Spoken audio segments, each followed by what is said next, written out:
नमस्कार दोस्तों, मैं प्रकाश आपका फिर स्वागत करता हूं अपने यूट्यूब चैनल प्रकाश अंगवाला में। दोस्तों आज बात करने चल रहे हैं कि क्या 2024-25 में पेंट की मार्केट जो है वो बहुत स्लो थी या बहुत मार्जिन से काम नहीं हो पाया या पूरी पेंट इंडस्ट्री बहुत खराब थी, क्या ऐसा है और आगे क्या रहेगा 2025 और 26 में? अब तो नया साल अप्रैल आ ही गया है, तो कुछ ऐसे पॉइंट्स हैं जिस पे आज हम लोग डिस्कस करेंगे। आप लोग बताइएगा क्या ये सही है या जो हमारा एनालिसिस सही है या कैसा हो सकता है, इसके बारे में आप लोग कमेंट करके बताइएगा। तो दोस्तों प्लीज़ एक बार आप लोग मेरे चैनल में नए हैं तो प्लीज़ मेरे चैनल को लाइक कर दीजिए, सब्सक्राइब कर दीजिए और वीडियो अच्छी लग रही है तो प्लीज़ ज़रा उस चीज़ को लाइक का भी बटन दबाइए और चैनल को सब्सक्राइब कीजिए प्लीज़।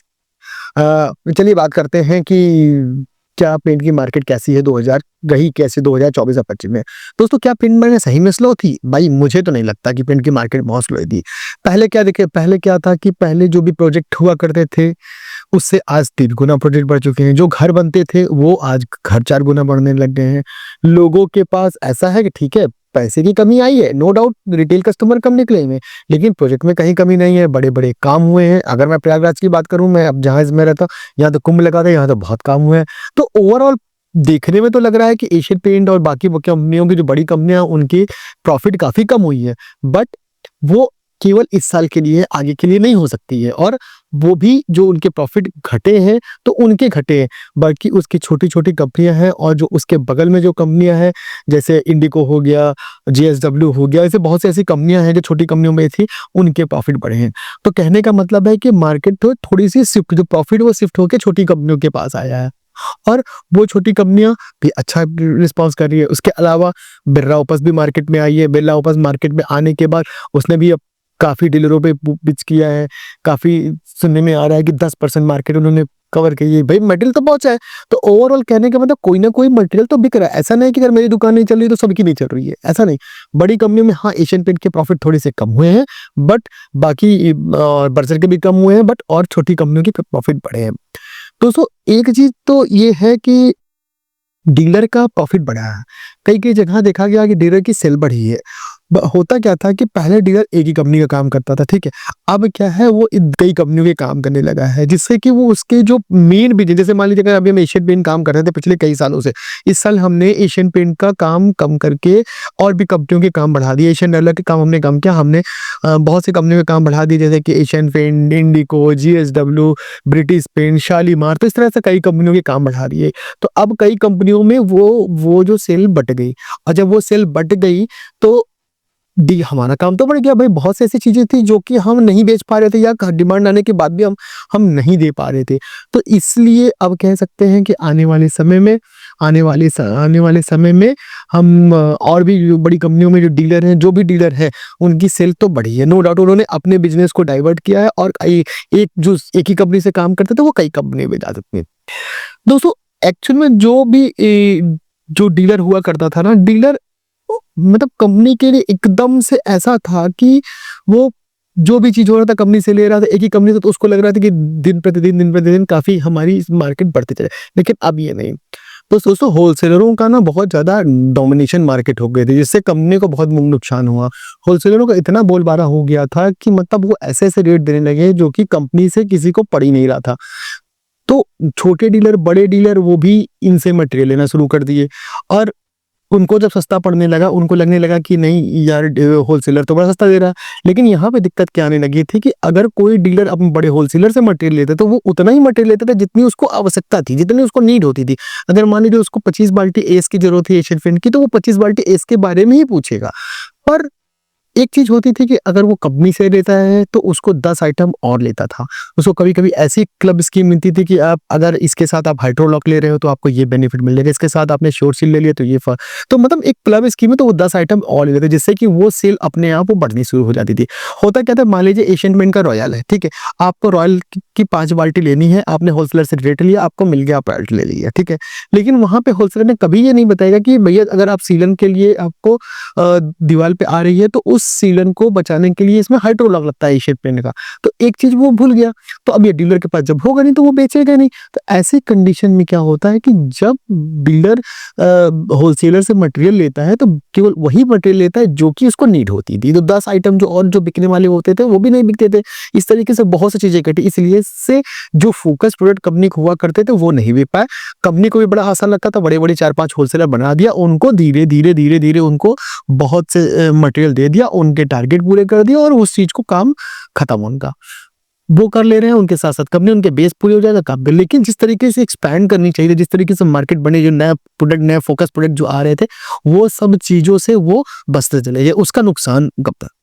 दोस्तों अब ये भी आता है ना कि अगर अब आपको क्या करना है, आने वाले समय में 2025-26 में आपको करना है। आपको करना क्या है कि अगर आप डीलर हो तो आपको गुड डीलर बनना है कि गुड बिज़नेसमैन बनना है। इस चीज़ के लिए आपको अपने आप को सोचना ज़रूर है। ये चीज़ सोचना ज़रूर है कि आपको गुड डीलर बनना है, गुड डीलर।